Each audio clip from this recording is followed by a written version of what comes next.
François, ça finit ici? Non. Non, l'estrade ici. Oui, ça finit ici. C'est donc sans allégeance à un parti politique que la MSQ tente de promouvoir la souveraineté sous un jour nouveau. Avec le dynamisme du 21e siècle et l'énergie de la jeunesse qui se doit de la supporter. Cette indépendance 2.0, je compte sur nous tous pour en parler, peu importe la façon dont on veut en parler.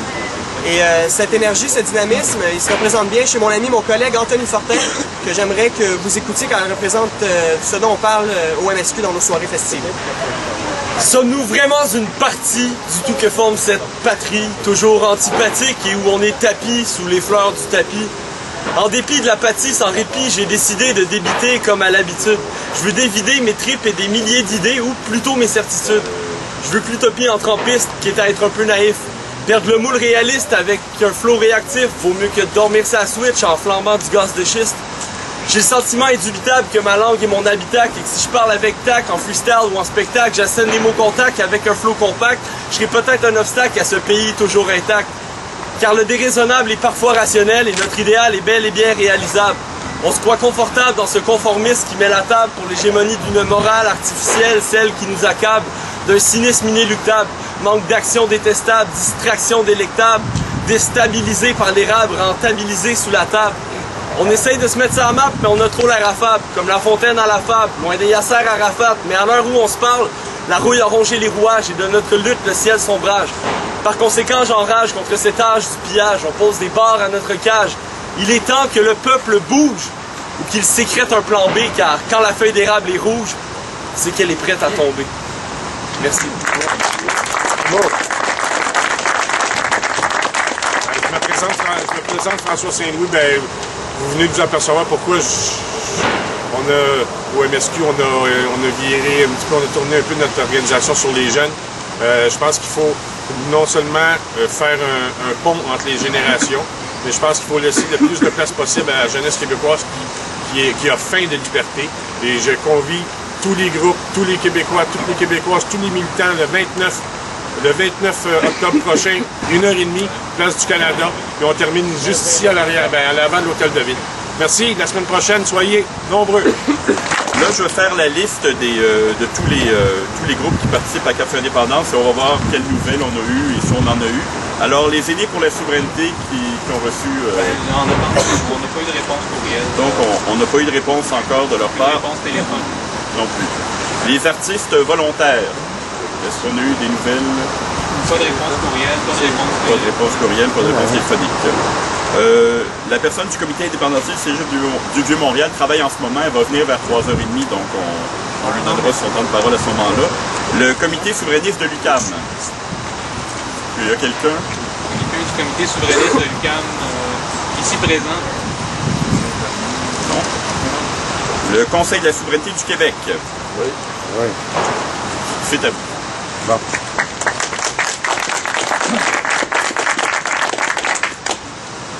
On est dans un contexte extrêmement effervescent au plan politique. Je pense que ce même contexte est en train de bouillir au plan de la question de l'avenir du Québec.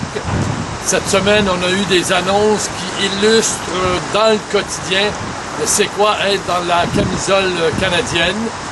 On a vu un secteur industriel majeur au Québec, que sont les chantiers maritimes, littéralement disparaître. Les Québécois, chaque Québécois va contribuer 1800 $ pour que chaque néo-écossais en gagne 26 000, rien que par le transfert des milliards qu'on met de nos impôts dans les bateaux canadiens.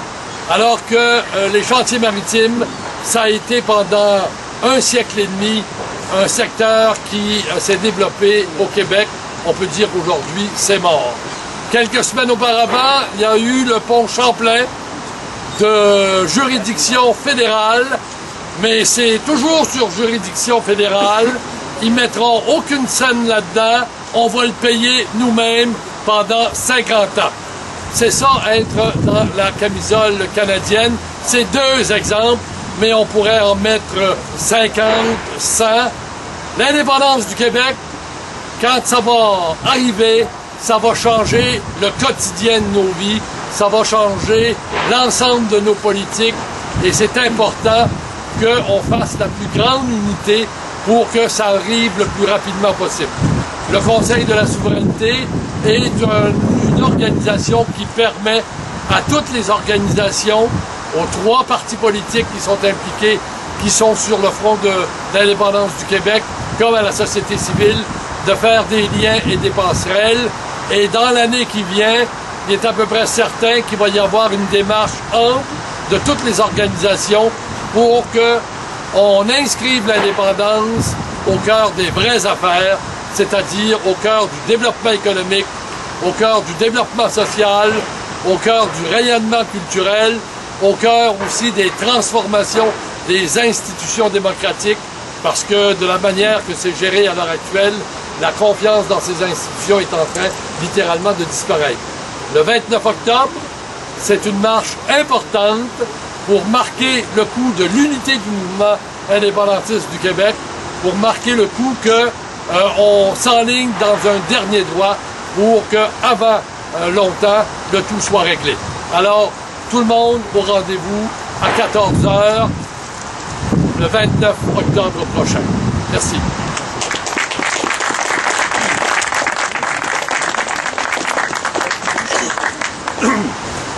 La Fondation Octobre 70.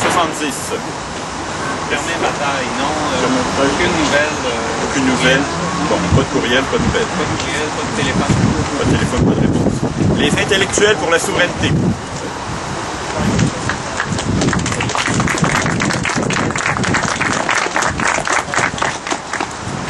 Alors, bonjour tout le monde. Les intellectuels pour la souveraineté ont été fondés au moment du référendum volé de 1995. Donc, ça fait 15 ans, il y a 16 ans maintenant, que sans intellectuels du Québec, on dit que les intellectuels ne s'impliquent pas dans le combat national, dans le combat pour la libération du Québec. Eh bien, c'est faux. 16 ans après, les intellectuels sont toujours là et travaillent sur le plan des idées à faire avancer la cause de l'indépendance du Québec. Nous tiendrons le 7 novembre une soirée débat sur la démocratie et l'indépendance. Vous voyez qu'actuellement, on dit qu'il n'y a pas de mobilisation au Québec. Au contraire, vous voyez par exemple au Square Victoria des gens qui occupent la place comme dans toutes les autres villes dans le monde, à Montréal, pour protester contre le système économique mondial qui nous opprime et qui crée des chômages et qui crée des déséquilibres de richesse dans la société. Eh bien, cette absence de démocratie économique, elle est doublement ressentie au Québec par l'absence de démocratie politique que nous avons ici. Il n'y a rien de plus antidémocratique que de vivre dans une constitution que nous n'avons pas signée, sur laquelle nous n'avons jamais été consultés et qui nous régit et qui démantibule nos lois fondamentales qu'on a établies entre nous, et je pense ici à la Charte du français. Et ce déni de démocratie, il pourrait être compensé par des mesures qu'on pourrait faire. On pourrait avoir un mode de scrutin plus démocratique. On pourrait avoir un régime parlementaire, présidentiel plus démocratique. Mais ce sera toujours des changements qu'on va faire uniquement au niveau provincial. Au niveau fédéral, on va toujours être dans la dépendance des électeurs du Canada anglais et on a vu ce qui se passe, on est de plus en plus minoritaire à Ottawa.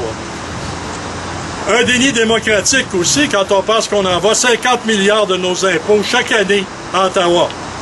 Et on voit ce qu'on fait avec. Alors, le développement économique, c'est pour ailleurs, et l'assurance chômage, c'est pour ici. Et ces 50 milliards, si on les regarde secteur par secteur, on voit les dépenses où elles vont. Elles vont dans la dépense, elles vont dans le pétrole, elles vont à l'encontre du développement durable, elles vont à l'encontre des valeurs des Québécois et des Québécoises. Donc, le 7 novembre, nous allons traiter de toute cette question démocratique. Je vous invite à l'UQAM, je vous invite à visiter notre site web. Le 27 novembre, nous aurons un dîner politique avec Gilles Duceppe, où on va encore reparler de l'indépendance du Québec. Mais le 29 octobre, je vous invite, au nom de tous les intellectuels pour la souveraineté, pour l'indépendance, à participer à cette marche de solidarité, peu importe nos allégeances partisanes ou les mouvements dans lesquels nous participons. Soyons là tous ensemble le 29 octobre à 13h30 à la place du Canada que nous allons rebaptiser Place de l'Indépendance et qu'on concrétisera sous peu lorsque le Québec enfin deviendra un pays. Merci. Merci.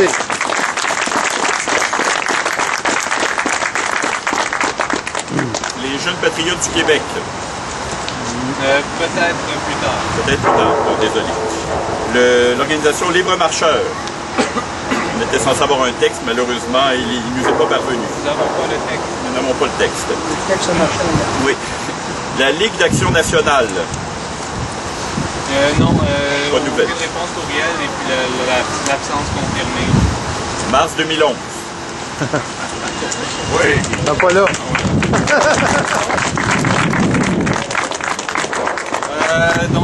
J'ai fait un petit texte pour exprimer un peu c'est quoi notre mouvement et qu'est-ce qu'on fait.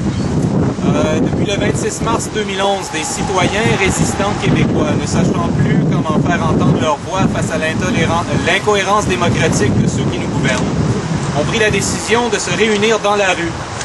Inspirés par les vigiles devant les bureaux de Jean Charest en janvier, ainsi que ceux organisés par Luc Archambault à Québec depuis février 2011, certains initiateurs du Moulin à Parole, ainsi que des citoyens provenant de milieux, de générations et d'horizons différents, décident d'amorcer une mobilisation citoyenne infinie, chaque samedi 14h au Champ de Mars.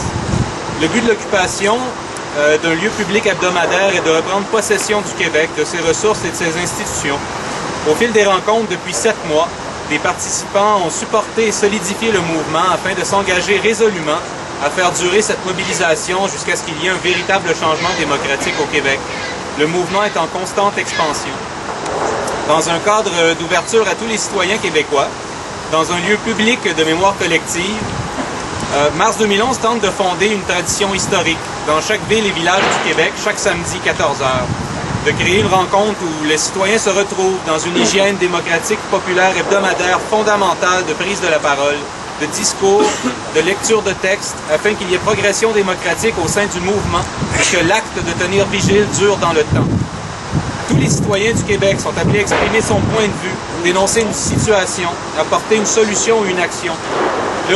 Le mouvement se veut un filtre de l'indignation populaire continue, sans jamais renier sa déclaration originale, mais bien à partir d'elle progresser.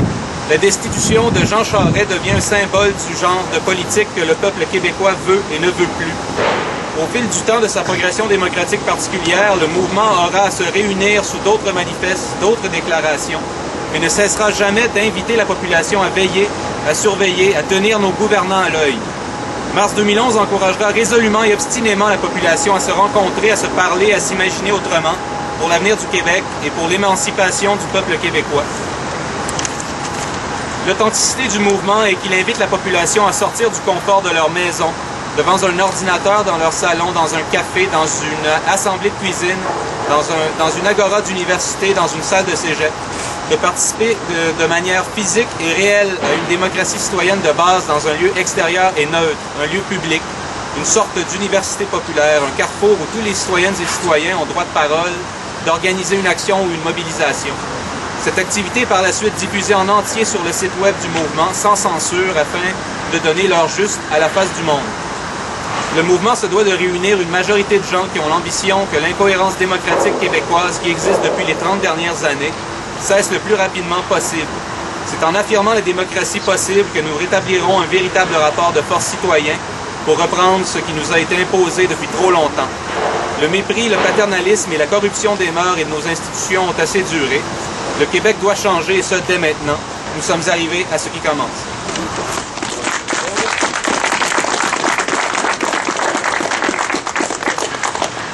Le mouvement indépendantiste de l'Université de Montréal. Est-ce que tu avais eu des nouvelles? Oui, peut-être plus tard. Peut-être plus tard. Bon, alors on laisse la porte ouverte. Le mouvement progressiste pour l'indépendance du Québec. Ouais, salut.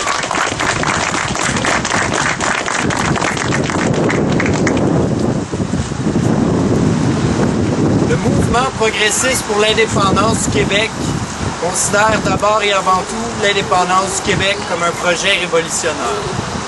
Révolutionnaire parce que celle-ci va changer et transformer profondément la société québécoise. L'objectif principal du mouvement progressiste pour l'indépendance du Québec est, dans un premier temps, de faire le pont entre les causes. Et de faire l'indépendance parce que nous considérons que le fait que le peuple du Québec n'ait pas son État est une injustice. Donc, l'injustice est le moteur de notre mouvement. Et c'est d'ailleurs pourquoi nous faisons le pont entre les mouvements et les différentes causes. Que ce soit la cause féministe, la cause étudiante, et j'en nommerai plein d'autres, notamment celle des Amérindiens. Voilà ce que nous cherchons à faire. De démontrer que l'indépendance est le moyen de résorber une injustice et d'en résorber plusieurs. Le mouvement progressiste pour l'indépendance fonctionne de manière démocratique et est un mouvement non partisan. Autour de la table du Conseil central se retrouvent des membres du Parti québécois, de Québec solidaire, du Bloc québécois et des gens qui sont apolitiques. Et dans un esprit de collaboration, nous fonctionnons de manière décentralisée. Nous considérons notre mouvement comme le lieu idéal pour faire avancer les projets, que ce soit par exemple l'Action féministe pour l'indépendance qui fonctionne au sein de nos instances, qui vise à notamment dire qu'il n'y a pas de libération des femmes sans libération du Québec et pas de libération du Québec sans libération des femmes. Donc c'est dans cette logique-là que nous fonctionnons. Finalement, j'aimerais vous inviter tous et toutes à vous présenter à la Grande Marche pour l'indépendance qui aura lieu le 29 octobre à 13h30. Et nous vous invitons, citoyens et citoyennes, à participer de façon active à la politique québécoise et à vous indigner de manière pacifique. Merci. Bravo, bravo. Le Rassemblement pour l'indépendance nationale. Oui.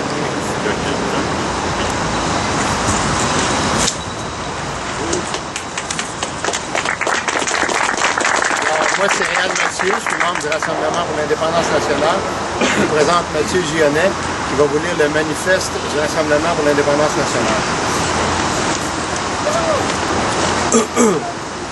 L'heure n'est plus à la partisanerie politique ni à la division. En 1995, 2 308 360 Québécois, c'est-à-dire 49,42% d'entre eux, ont dit oui au pays. Depuis 15 ans, nos partis politiques ont comme seule ambition de gérer une province. Fini les discussions et les débats inutiles. Toutes les questions ont été posées, toutes les réponses ont été données. Utilisons des mots qui nous définissent nous-mêmes, pour nous-mêmes, des mots signifiants, des mots qui disent les choses plutôt que de les taire, des mots comme patrie, liberté, indépendance. Assez de contre, de malgré, de peut-être. Le temps est venu de nous lever, le temps est venu de nous rassembler, le temps est venu d'agir, le temps est venu de changer le cours de notre histoire. Nous voulons un pays pour nous et pour nos enfants. Soyons responsables. L'indépendance est un objectif trop grand pour en confier l'atteinte au seul parti politique. Notre indépendance, c'est notre affaire. Le vrai pouvoir nous appartient à nous, le peuple du Québec, à tous ceux qui vivent au Québec. Notre Québec sera ce que nous voulons qu'il soit. Mais avant tout, il doit être. Nous voulons un Québec démocratique, pacifique, laïque, écologiste, un pays qui reconnaît l'égalité entre les femmes et les hommes, un pays dont la seule langue officielle sera le français, un pays libre de ses choix politiques, économiques et sociaux, libre de ses alliances et pleinement maître de son destin, le tout dans le respect des premiers peuples, en reconnaissant notamment la nécessité de s'assurer de la pérennité de leur langue et de leur culture ancestrale. Le Québec va devenir un véritable pôle d'attraction pour l'ensemble de la francophonie nord-américaine et participer de plein droit à la francophonie internationale. Notre pays, c'est beaucoup plus qu'un projet, c'est notre objectif. Ni à gauche, ni à droite, et ni au centre, l'indépendance d'abord. Vive le Rassemblement pour l'indépendance nationale, vive le pays du Québec, objectif indépendance.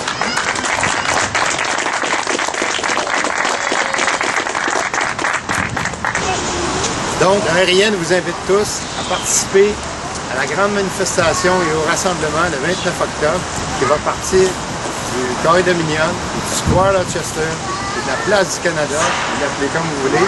Mais je voudrais vous rappeler que cet endroit, c'est un ancien cimetière. C'est un ancien cimetière où sont enterrés encore des patriotes du Québec et sur lesquels les colonialistes britanniques ont érigé des monuments en l'honneur de leur empire. C'est un outrage inacceptable. Venez tous en foule dénoncer cet outrage et participer à cette grande marche. Merci.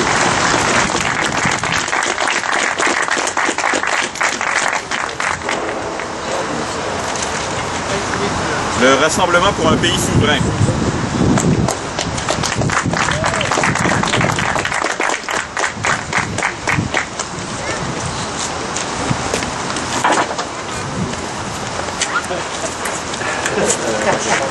Descends là, là. Déroule. Ah, t'es-tu au centre, là, tout est à gauche, tout est à droite? C'est beau. Au centre.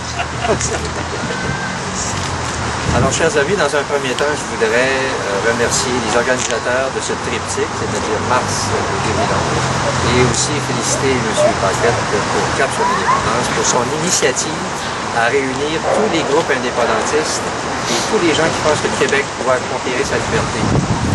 Le Rassemblement pour un pays souverain, c'est un mouvement de la société civile qui a été fondé en 2011, février 2011, donc ça fait bientôt maintenant 11 ans, et qui s'occupe à promouvoir l'indépendance du Québec et la défense de la langue française.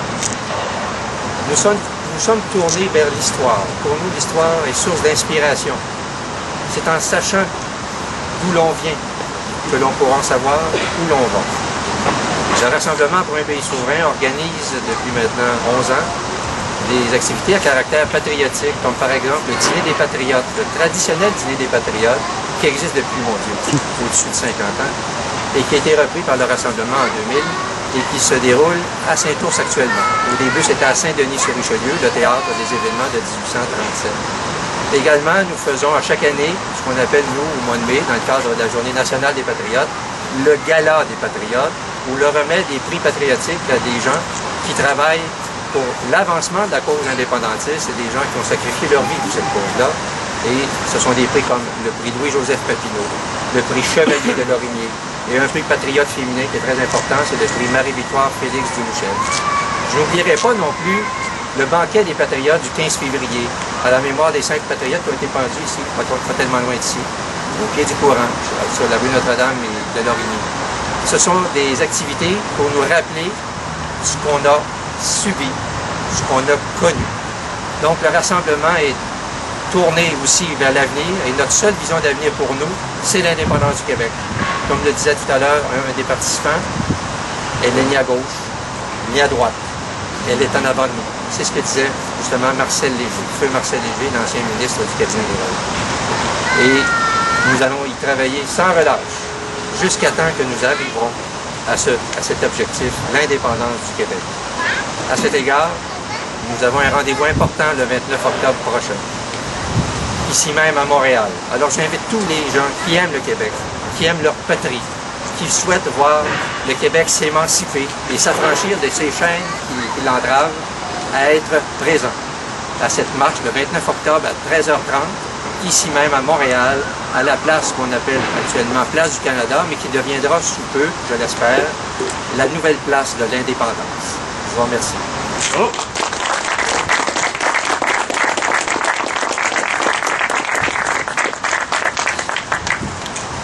Le regroupement des indépendantistes collégiaux. Est-ce qu'on a eu des nouvelles? OK, il était censé avoir un représentant. Bon, on va laisser la porte ouverte encore.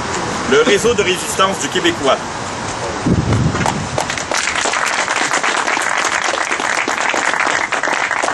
Merci, bonjour à tous, chers amis. Pierre-Luc Bégin du réseau de résistance du Québécois et de l'organisation du Québécois en général. Ça me fait plaisir de vous dire quelques mots. Michel Chartrand disait « Si nous voulons faire la révolution, commençons par libérer la parole. » Et comme un autre intervenant le dit tout à l'heure, faire l'indépendance du Québec, faire l'indépendance d'un pays, c'est un projet révolutionnaire. Si nous voulons le mener à terme, il faut tout d'abord libérer notre parole. L'indépendance du Québec ne se fera donc pas dans la langue de bois, dans la peur des mots, et ne se fera pas si nous n'avons aucune prise sur nos communications et sur l'opinion publique. C'est un premier front très important sur lequel nous travaillons à l'Organisation du Québécois et au Réseau de résistance. C'est pour ça que nous avons, par exemple, fondé un journal qui publie sans interruption depuis plus de 10 ans maintenant, une maison d'édition qui a publié plus d'une quarantaine d'ouvrages. Nous avons également une radio Internet et nous tentons donc, dans la mesure de nos moyens, de donner une parole aux indépendantistes convaincus et une parole claire, une parole ferme, une parole affirmée. Et quand nos ennemis nous disent que nous parlons peut-être trop fort, c'est sans doute bon signe, alors qu'ils voudraient plutôt nous faire taire. Aussi, nous sommes une organisation qui reconnaît la nécessité de travailler sur le terrain, dans la rue, auprès des citoyens, les manifestations, la prise de parole dans l'espace public, comme celle qui a lieu depuis maintenant le mois de mars dernier ici, c'est fondamental, c'est très important. Les indépendantistes doivent être visibles dans la rue, doivent être présents. Nous sommes une organisation pacifique, mais cela ne veut pas dire évidemment d'être passif. Au contraire, parfois, se révolter en manifestant et en criant dans la rue, c'est légitime. La désobéissance civile, ça peut être aussi légitime. Et le mouvement indépendantiste doit penser à se donner de la vigueur. Et c'est ce que nous tentons de faire au Réseau de résistance du Québécois. Nous tentons donc de rassembler des militants convaincus qui mettent l'indépendance comme la priorité de leur engagement, la priorité de leur vie citoyenne. Nous reconnaissons évidemment aussi l'importance de la solidarité avec les autres peuples en lutte pour l'indépendance. Par exemple, nous avons établi certains contacts avec les Basques, avec les Catalans, avec les Corses, et nous tentons de tisser des ponts, une espèce de mondialisation de la résistance qui peut être fort intéressante pour le mouvement indépendantiste québécois. Mais aussi, bien sûr, la solidarité entre nous au Québec, indépendantistes convaincus qui militons à travers différents mouvements. C'est pourquoi, par exemple, nous participons avec plaisir à la coalition Cap sur l'indépendance. Et j'en viens donc à inciter les militants du RRQ, les sympathisants du RRQ, et évidemment tous les Québécois en général, à participer le 29 octobre prochain à cette grande marche qui débutera à 13h30 à la Place du Canada, rebaptisée Place de l'indépendance du Québec. Soyons-y tous et toutes, attirons le plus de compatriotes possible pour être présents dans la rue avec un discours clair, un discours ferme, qui dit que nous ferons l'indépendance du Québec et que nous vaincrons. Merci beaucoup.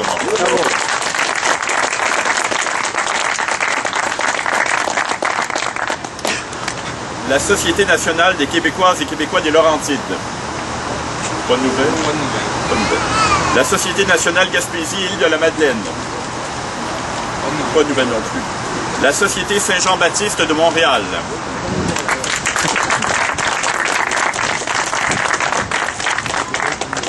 Bonjour, je veux remercier tous les gens qui sont ici, tous les gens qui écoutent cette vidéo. Je pense que le message le plus important aujourd'hui, c'est que tous ceux qui sont indignés réalisent que pour faire en sorte qu'on redistribue la richesse au Québec, ça prend l'indépendance. C'est impossible si on ne fait pas ça. Alors c'est très important de se rendre le 29 octobre au métro Bonaventure à 13h30 pour y être en plus grand nombre possible.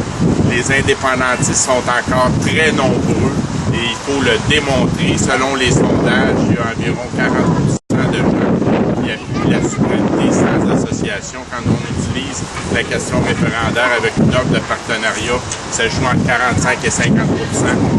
C'est un moment aujourd'hui que certains peuvent appeler de plafonnement à certains niveaux.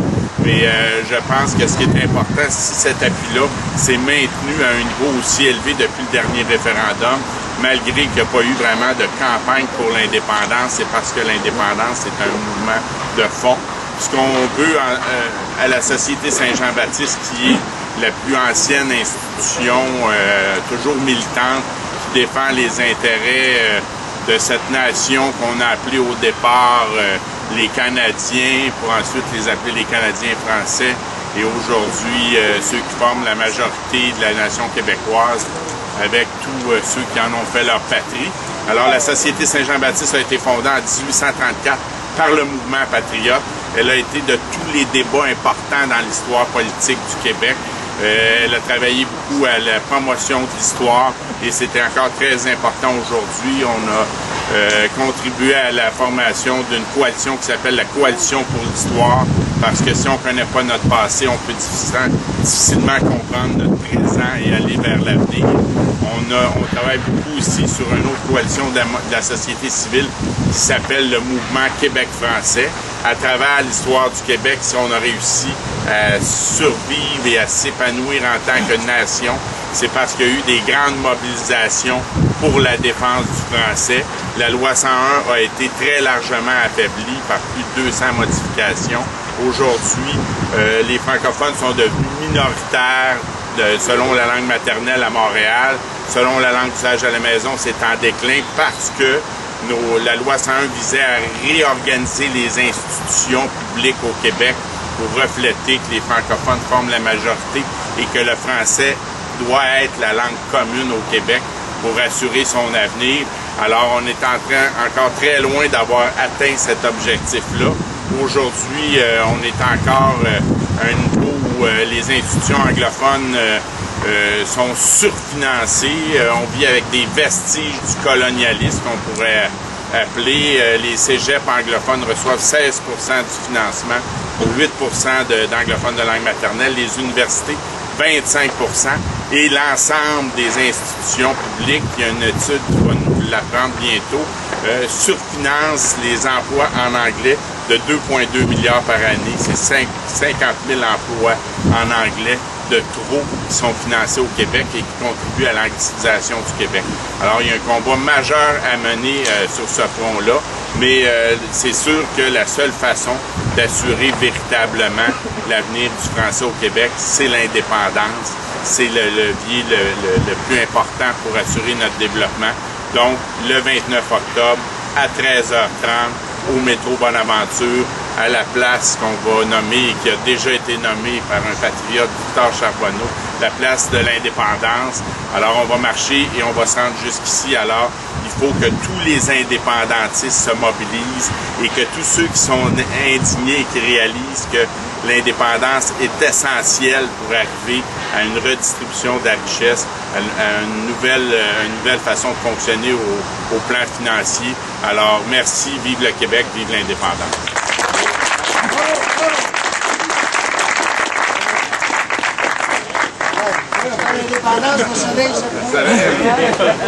Évocation magique. Vigile.net. Aucune réponse. J'inviterais quelqu'un à venir présenter l'AICQ et le RMIC, pardon. Ah, c'est bien.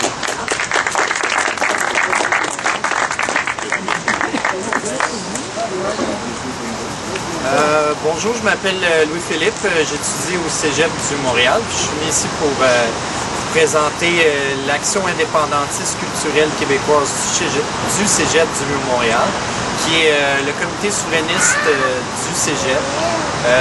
Nous, on a deux mandats principaux qui sont, premièrement, faire la promotion de l'indépendance du Québec et faire la promotion de la culture québécoise. Notre but, en fait, c'est surtout de former une relève indépendantiste à chaque session, que une nouvelle génération d'indépendantistes se forme au Cégep du Vieux-Montréal, puis d'assurer une continuité de l'idée d'indépendance chez les générations futures, en fait. En ce sens-là, on travaille beaucoup avec le regroupement des mouvements indépendantistes collégiaux, qui est une table de concertation des différents comités souverainistes des cégeps, dont l'objectif est d'étendre les mouvements indépendantistes collégiaux et les comités à l'intérieur des cégeps, puis qu'il y ait une concertation, puis qu'on puisse parler d'une seule voix, puis faire une promotion efficace de l'indépendance chez les jeunes. Donc voilà ce qu'est le RMIC et l'AICQ. Merci.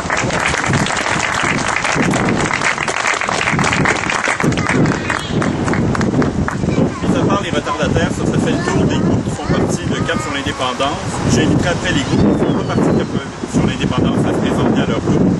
Mais d'abord, on va entendre Gilbert Paquette présenter Cap sur l'indépendance en général. Merci.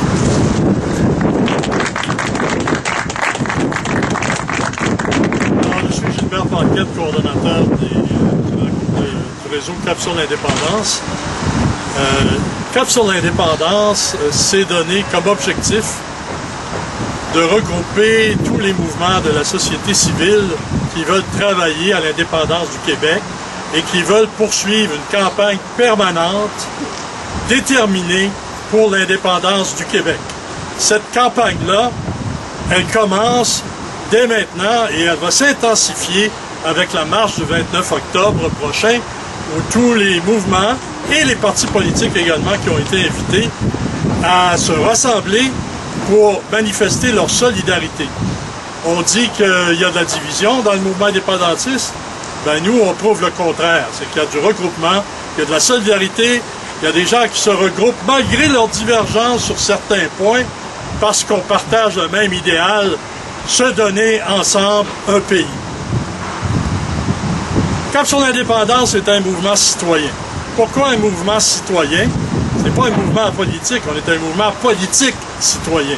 On fait de la politique non partisane. Les Québécois ont besoin de se parler de leur avenir collectif.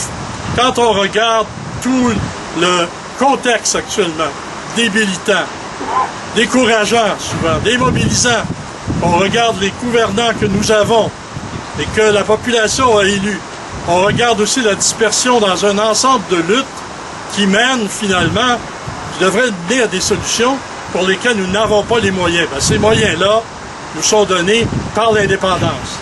Donc l'indépendance, c'est un moyen. Mais l'indépendance, c'est un objectif en soi aussi. L'indépendance, c'est une question de liberté. Si vous regardez les arguments des fédéralistes, ben, ils n'en ont plus. Ils n'attaquent pas l'idée de liberté. Ils n'attaquent pas le contenu de l'indépendance. Ils disent la population en veut plus. C'est une idée dépassée. Une idée dépassée où 192 pays ont prouvé le contraire et il y en a un ou deux chaque année qui devient indépendant dans le monde. Pourquoi pas nous? Alors, ces luttes pour le développement durable, pour la démocratie, pour la justice, pour le français, pour la culture, toutes ces luttes doivent converger doivent converger vers l'indépendance. Ils préparent l'indépendance par la mobilisation des citoyens et ils ont besoin de l'indépendance pour être menés à terme et réaliser les objectifs et les valeurs que les Québécois et les Québécoises souhaitent se donner ensemble à l'intérieur d'un pays. Donc, Cap sur l'indépendance est là pour rester. Nous n'attendons pas le prochain référendum ou la prochaine élection. Nous sommes en campagne référendaire, nous sommes en campagne politique permanente jusqu'à ce que les Québécois et les Québécoises se donnent un pays. Merci. Bravo.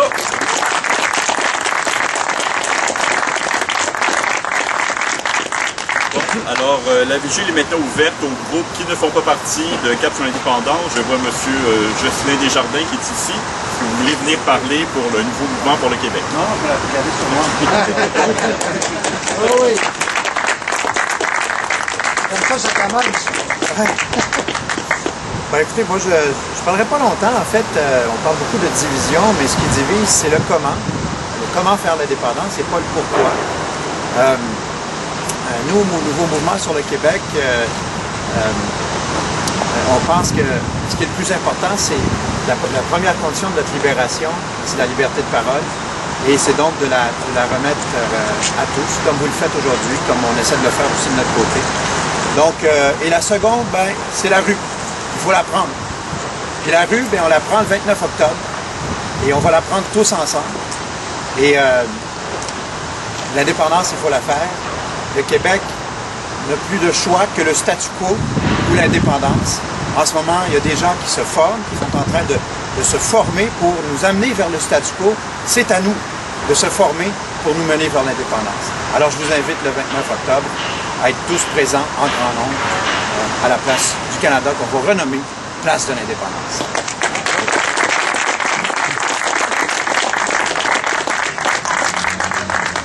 Est-ce qu'il y a ici d'autres représentants d'autres groupes indépendantistes qui veulent prendre la parole?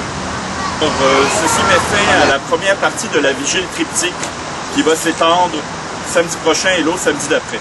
Samedi prochain, ici, il va y avoir une vigile minimale. Minimale, ça veut dire ce que vous voyez là, moi tout seul. Et je ne veux voir personne ici, vous êtes tous là-bas, Place de l'Indépendance. Et je suis là pour vous chasser et vous envoyer là-bas ou dans la rue si jamais la marche est déjà à mi-chemin quand vous arrivez ici. Dans 2 semaines, on vous réinvite à venir ici pour une partie de débat. Et la question c'est, beaucoup en ont parlé ce matin, aujourd'hui, ce midi, il y a une espèce d'image de dispersion, d'atomisation du mouvement indépendantiste. Quelle stratégie, quelles actions on peut faire? Il y a la marche la semaine prochaine, c'est bien, c'en est une, mais quelles autres actions on peut créer, on peut faire et multiplier pour briser cette image-là et donner l'impression qu'on est unis et qu'on est tous ensemble et qu'on est un seul mouvement et qu'on est la société québécoise et que cette société-là va se libérer un jour. Alors, vous êtes invités dans 2 semaines à revenir ici, vous savez l'heure, vous savez le lieu, pour venir discuter de ça. Merci beaucoup et merci d'être venus et merci d'avoir été très disciplinés tous. J'ai eu à intervenir pour personne. Alors, merci. Excusez-moi, il reste une chose à faire dans les vigiles. On avait prévu de donner un cours d'affichage 101. On a un cours à donner, un cours d'affichage 101. Ah bon, ok. Alors, on va vous donner le cours d'affichage 101. Cours d'affichage 101. Vous prenez une affiche, vous prenez de la colle en aérosol. Quand vous voyez le mot Canada, passionné le mot Canada. Et voilà. Ah non, mais on se modernise! C'est pas plus compliqué que ça. Tout le monde est invité à venir faire de l'affichage avec Mars 2011. Merci. Non, mais on aurait dû faire ça avec dureté, par contre, hein? Ça aurait été mieux. Ça aurait été plus simple.